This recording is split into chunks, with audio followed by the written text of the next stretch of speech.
হাত্তা ইযা জাআ আহাদাহুমুল মাউত ক্বালা রাব্বিরজিউন। আল্লাহ বলে প্রত্যেকটা মানুষ নাফরমান মৃত্যুর সময় যখন হয়, মালাকুল মউত আজরাইলকে যখন দেখে, নাফরমান তখন বলে আল্লাহ আমাকে একটা বারের জন্য দুনিয়ায় ফেরত দেন। লাদিহান ফিমা তারাকতু, যে আমলগুলো আল্লাহ এতদিন করি নাই, এবার যদি সুযোগ দেন আমি সেই নেক আমলগুলো করব। আল্লাহ বলবেন কাল্লা, কখনোই না, আর কোনোদিন ফেরত হবে না, আর কোনোদিন না। রব্বানা আখরিজনা নামাল সালিহান গায়রাল্লাযী কুন্না নামাল। আল্লাহ বলে প্রত্যেকটা জাহান্নামী জাহান্নামের ধাউ ধাউ আগুনের মধ্যে যখন পুড়তে থাকবে আর চিৎকার করে বলবে মাওলা একটা বারের জন্য আমারে দুনিয়ায় ফেরত যেতে দেন, আমি যেই আমলগুলো করতে পারি নাই সেই আমলগুলো করব। আল্লাহ বলবেন আওয়ালাম নুআম্মিরকুম মা ইয়াতাযাক্কারু ফীহি মান তাযাক্কারা। আমার বান্দা উপদেশ গ্রহণ করা, বন্দেগী করা, আমার স্মরণ করা, আমার ইবাদত, আমার গোলামি করার জন্য যেটুকু হায়াত দেওয়া দরকার ওইটুকু দিয়েই তো আমি তোমারে কবরে এনেছি। আমি তো সময় দিয়েছিলাম বান্দা, দুপুর 1টা বাজে যোহরের আজান হয়েছে, বিকাল 4টা 4:30 বাজে আসরের আজান হয়েছে, 3.5 ঘন্টা সময় মাঝখান দিয়া গেছে। আমি তোমার জন্যই তো দিছিলাম বান্দা। তুমি কি ইচ্ছে করলে যোহরের নামাজের 10 রাকাত নামাজ কি তুমি ইচ্ছে করলে 3.5 ঘন্টার ভিতরে কোনো বেলা পড়তে পারতা না? সম্ভব কি ছিল না? কমপক্ষে 1 ঘন্টা সময়, 1 ঘন্টা 15 মিনিট সময় কমপক্ষে ফজরের নামাজের জন্য আমি দিয়েছিলাম। 1 ঘন্টা সময়ে কি বান্দা 4 রাকাত ফজরের নামাজ কি পড়া সম্ভব ছিল না? আমি কি দেই নাই? অথচ আমি তো নবীর জবান দিয়ে শুনাইছি রাকাতাল ফজরি খায়রুম মিনাদ দুনিয়া ওয়া মা ফিহা। আল্লাহর নবী বলেছেন উম্মত ফজরের নামাজের 2 রাকাত সুন্নাত तमाम दुनियार जा किछु आछे तार चाइते कोटी गुणे उत्तम। कय राकात की फजरेर 2 राकात सुन्नात। रसूलुल्लाह सल्लल्लाहु अलैहि वसल्लम बोलेन ला तदउ রাকাতাইল ফজরি ওয়া ইন তারাদাতকুমুল খাইল। যুদ্ধের ঘোড়া যদি তোমাকে পিষেও ফেলে তারপরও ফজরের 2 রাকাত সুন্নাত ছেড়ে দিও না। ময়দানের ঘোড়া যদি তোমার উপর দিয়ে যায় তারপরও ফজরের 2 রাকাত সুন্নাত ছেড়ে দিও না। আল্লাহর নবী সাল্লাল্লাহু আলাইহি সাল্লাম বলেন হে আমার উম্মত 800 কোটি মানুষ মনে করেন পূর্ণিমার চাঁদ আকাশে উঠলে যেমন একসাথে যদি সবাই তাকিয়ে দেখে পূর্ণিমার চাঁদ, কারো দেখতে গিয়ে কারো দেখার কোনো অসুবিধা হবে কিনা? বলে না হবে? অসুবিধা হবে? আল্লাহর নবী বলেন হাসরের ময়দানে তোমরা আল্লাহকে এরকম পূর্ণিমার চাঁদের মতো দেখবে। যদি সম্ভব হয় উম্মত, যদি চেষ্টা করো তাইলে ফজর এবং আসরের নামাজ পড়িও, তাইলে হাসরের ময়দানে আল্লাহকে পূর্ণিমার চাঁদের মতো দেখবা। ইন্নাকুম সাতারাউনা রাব্বাকুম কামা তারাউনা হাদাল কামার লা তুদাম্মুনা ফি রুইয়াতি ফা ইন ইসতাতাতুম আন লা তুগলাবু আলা সালাতিন ক্বাবলা তুলুইশ শামসি ওয়া ক্বাবলা গুরুবিহা ফাফআলু। এই হাদিসের তর্জমা 16 বছরে পারলেন না? বলো না ভাইয়া, জেনারেল ছেলেরা বলো, জবাব দাও দোস্ত। প্রতিবাদ করো আব্বা, প্রতিবাদ করো, দাঁড়ায় বলো, হিম্মত থাকলে প্রতিবাদ করো। আমি জেনারেল লাইন পড়ুয়া ছেলে তো কেমনে কইবা? আমি তো কুমিল্লা ভিক্টোরিয়া কলেজ থেকে মাস্টার্স পাস করছি, সায়েন্স বিজ্ঞান বিভাগ থেকে এসএসসি পাস করছি, দাখিল 1998 সালে।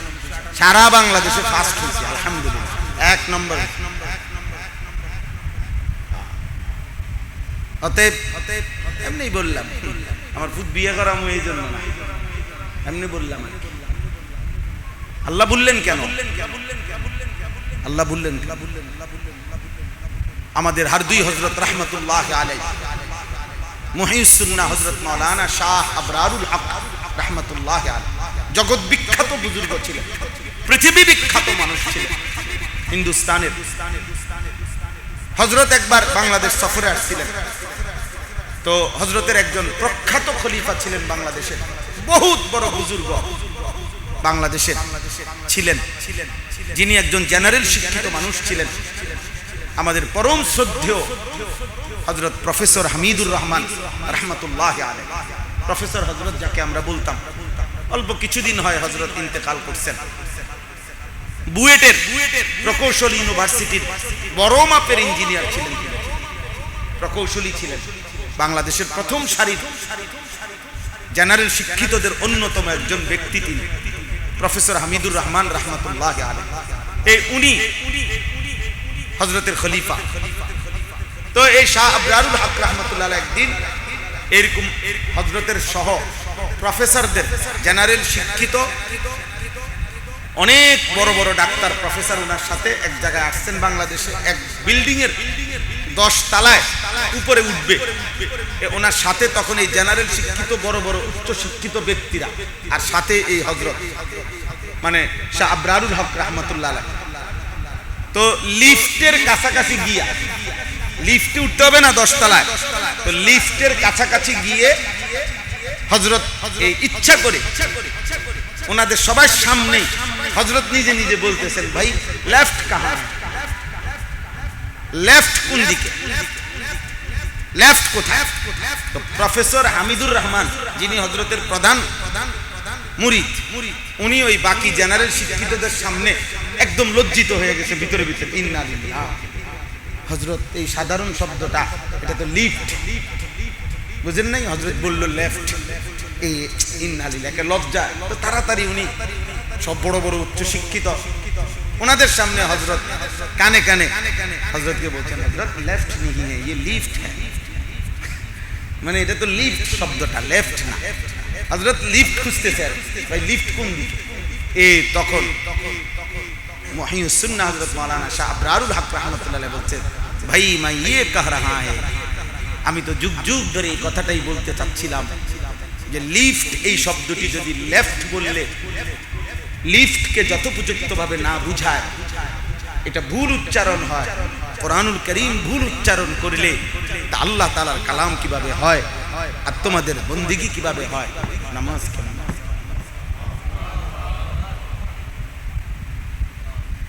এক শব্দ লিফট, এটার একটি অক্ষর আই, এটার জায়গায় ই লাগাই দিলাম, লেফট হয়ে গেল বাম দিক, আর লিফট হলো ভিন্ন কিছু।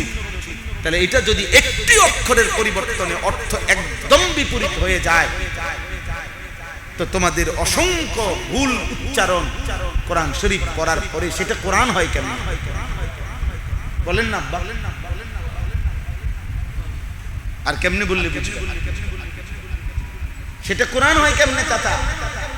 আপনি না ভাবছেন কোরআন শরীফ পড়ছেন, এটা তো কোরআন শরীফ হয়েছে না, তো এটা তো লেফট না, এটা লিফট হয় নাই। তো বলেন, কালবুন বললে হয় অন্তর, কালবুন বললে হয় কুত্তা, বড় কাফ বললে হয় কি অন্তর, আর কাফ বললে হয় কি কুকুর। তাহলে শব্দটি উচ্চারণের যদি সহি না হয়, তাহলে কি জায়গায় কি হবে?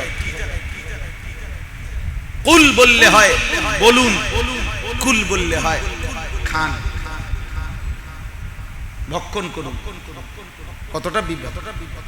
আল্লাহর কোরআন শিখে মসজিদের ইমাম সাহেবের কাছে আইসা, মসজিদের ওই যে আপনাদের এখন যে কোরআন শরীফ পড়লো, সূরা পড়লো, কে আপনি না? আপনি কি এই মসজিদে কি আপনি এখানে মুয়াজ্জিন? মাশাআল্লাহ, অনেক সুন্দর, মাশাআল্লাহ। মুয়াজ্জিন সাহেবের কাছে শেখেন, ইমাম সাহেবের কাছে শেখেন, এক শব্দ শেখেন, এক শব্দ। আজকে আসার পরে সবক নিয়ে যান, আলহামদুলিল্লাহ, আলহামদুলিল্লাহ, আলহামদুলিল্লাহ, আলহামদুলিল্লাহ, খালাস, ছুটি, জানগা। আবার কালকে আইসা রব্বিল আলামিন, রব্বিল আলামিন, এটাই ইমাম সাহেবের থেকে মুয়াজ্জিন সাহেবের থেকে 50 বার পড়ে 10 বার পড়ে চলে যান ছুটি। এক শব্দ করে শিখলো মুসলমান, 6 মাস পরে দেখবেন কোরআনুল কারীমের 10টা সূরা আপনি শুদ্ধ পারেন। তবু কি সময় হবে না? আমাদের বুজুর্গানে দিন বহুভাবে মেহনত। আমাদের করাচি হযরত রাহমাতুল্লাহ আলাইহি কুতুবে আলম আরিফ বিল্লাহ হযরত মাওলানা শাহ হাকিম মোহাম্মদ আখতার রাহমাতুল্লাহ আলাইহি, তিনি কিতাব লিখছেন উম্মত যেন অল্প সময়ে দিন শিখতে পারে। 1 মিনিটের মাদ্রাসা, বইয়ের নামে এটা 1 মিনিটের কি আমাদের দিনিয়াত। দারুল উলুম দেওবন্দের তত্ত্বাবধানে সৈয়দ আবুল হাসান আলী নদভী রাহমাতুল্লাহর শাগরিদরা পৃথিবীর 74টি দেশে 20টি ভাষায় বয়স্ক জেনারেল স্কুল কলেজ ওয়ালাদের জন্য, সর্বশ্রেণীর সাধারণ মুসলমানের জন্য দিন শেখার কোর্স সিলেবাস চালু করছেন। এটাকে দিনিয়াত বলে। 74টি দেশে বর্তমানে রানিং চলে, 20টি ভাষায়।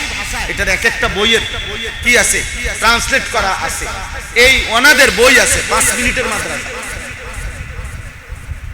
হ্যাঁ, আমাদের বাংলাদেশেও আছে আলহামদুলিল্লাহ। মাওলানা সালমান সাহেব বাংলাদেশের যিনি জিম্মাদার, ঢাকা মাতুয়াইল, ওইখানে ওনাদের সেন্টার আছে, দিন শিখায়। আফটার স্কুল মক্তব সারা বাংলাদেশের বহু জায়গায় চালু আছে।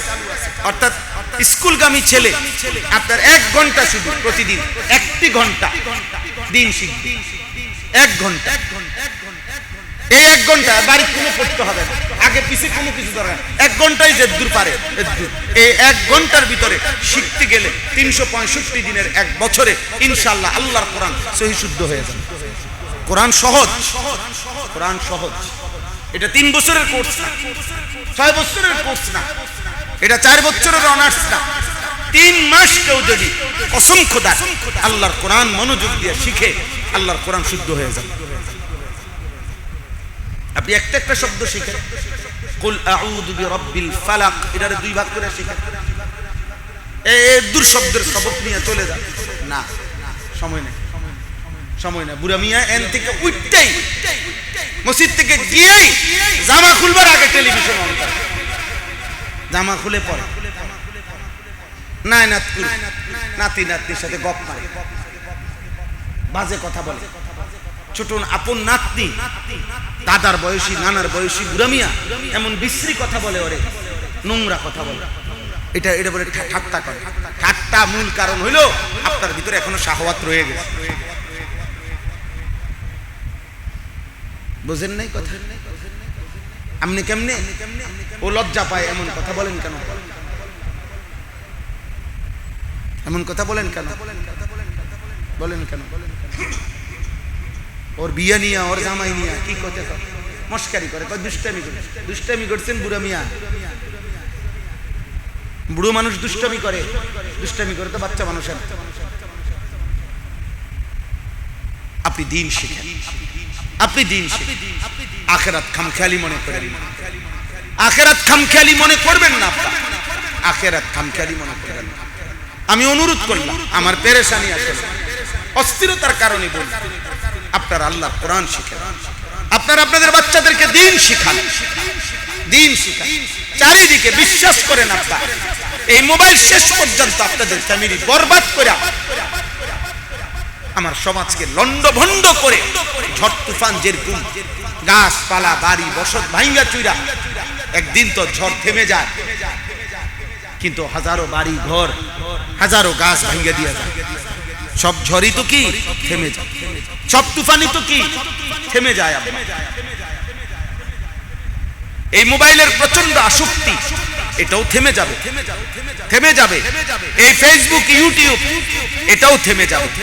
এই ভিডিও করা, ছবি তোলার এই প্রতিযোগিতা, এই অসভ্যতা, এটা থেমে যাবে আপনার।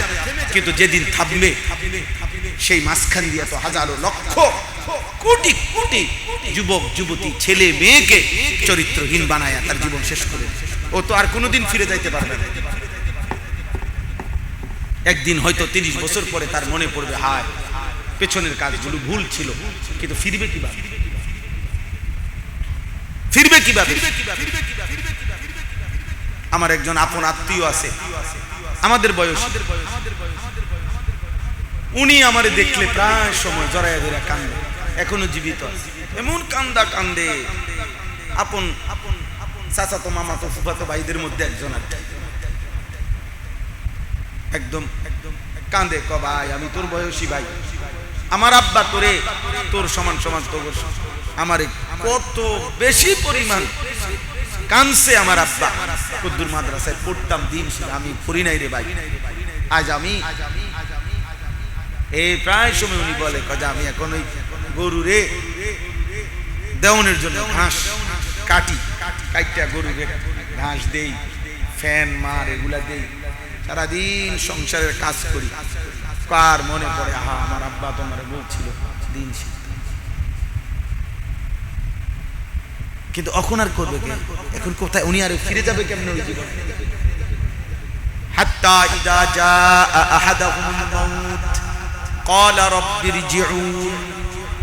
আল্লাহ বলে প্রত্যেকটা মানুষ নাফরমান, মৃত্যুর সময় যখন হয়, মালাকুল মউত আজরাইলকে যখন দেখে, নাফরমান তখন বলে আল্লাহ আমাকে একটা বারের জন্য দুনিয়ায় ফেরত দেন।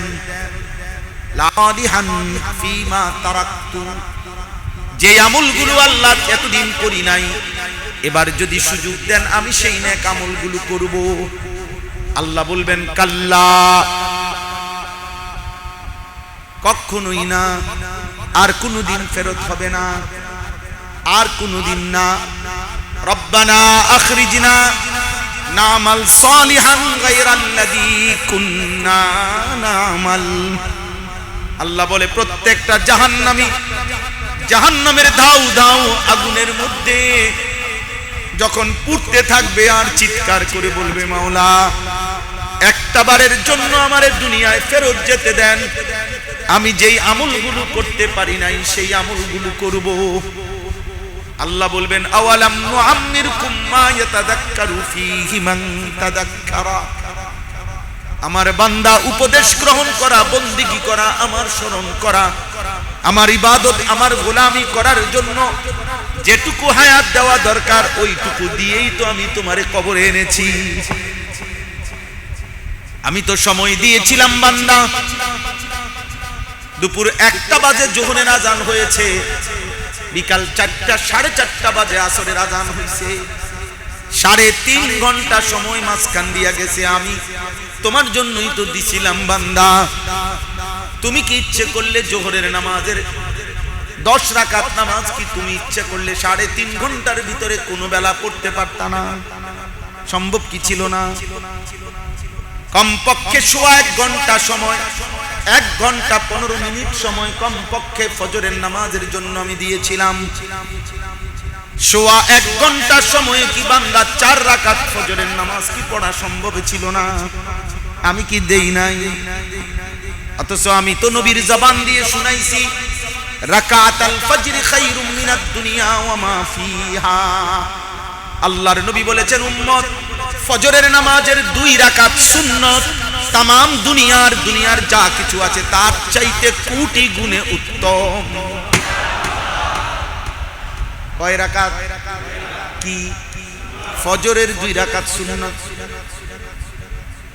রাসূলুল্লাহ সাল্লাল্লাহু আলাইহি ওয়াসাল্লাম বলেন লা তাদউ রাকাতাইল ফজর ওয়া ইন তারাদাতকুমুল খাইল। যুদ্ধের ঘোড়া যদি তোমাকে পিষেও ফেলে তারপরও ফজরের 2 রাকাত সুন্নাত ছেড়ে দিও না। ময়দানের ঘোড়া যদি তোমার উপর দিয়ে যায়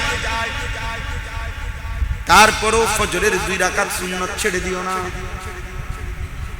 আল্লাহর নবী সাল্লাল্লাহু আলাইহি সাল্লাম বলেন হে আমার উম্মত 800 কোটি মানুষ মনে করেন পূর্ণিমার চাঁদ আকাশে উঠলে যেমন একসাথে যদি সবাই তাকিয়ে দেখে পূর্ণিমার চাঁদ, কারো দেখতে গিয়ে কারো দেখার কোনো অসুবিধা হবে কিনা? বলে না হবে? অসুবিধা হবে? আল্লাহর নবী বলেন হাসরের ময়দানে তোমরা আল্লাহকে এরকম পূর্ণিমার চাঁদের মতো দেখবে। যদি সম্ভব হয় উম্মত, যদি চেষ্টা করো তাইলে ফজর এবং আসরের নামাজ পড়িও, তাইলে হাসরের ময়দানে আল্লাহকে পূর্ণিমার চাঁদের মতো দেখবা। ইন্নাকুম সাতারাউনা রাব্বাকুম কামা তারাউনা হাদাল কামার লা তুদাম্মুনা ফি রুইয়াতি ফা ইন ইসতাতাতুম আন লা তুগলাবু আলা সালাতিন ক্বাবলা তুলুইশ শামসি ওয়া ক্বাবলা গুরুবিহা ফাফআলু। এই হাদিসের তরজমা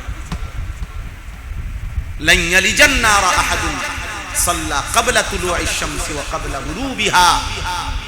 নবীজি বলেন ফজর আর আসরের নামাজ যে পড়বে, খোদার কসম নবী বলছে জাহান্নামের আগুন কখনোই তাকে স্পর্শ করবে না। কোন নামাজ বলেন না, বলো না নওজোয়ান? ফজরের নামাজ মুমিনের নামাজ, ফজরের নামাজ হিম্মতের নামাজ, ফজরের নামাজ বাহাদুরের নামাজ, ফজরের নামাজ মুজাহিদের নামাজ, ফজরের নামাজ মুত্তাকির নামাজ, ফজরের নামাজ ঈমানওয়ালার নামাজ, ফজরের নামাজ হিম্মতওয়ালার নামাজ, ফজরের নামাজ সাহসী মানুষের নামাজ, ফজরের নামাজ কাপুরুষ থেকে বাঁচে যে তার নামাজ।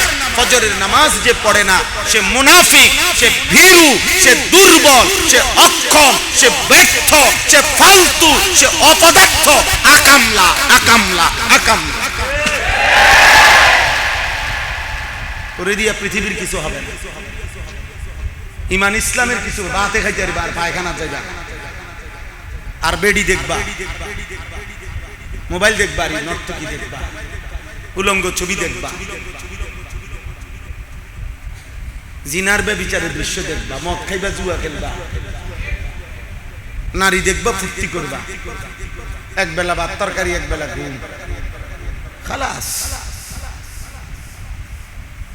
এই জন্য ফজরের নামাজ এটা আমাদের একটা ফিকির, এটা আমাদের একটা ফিকির।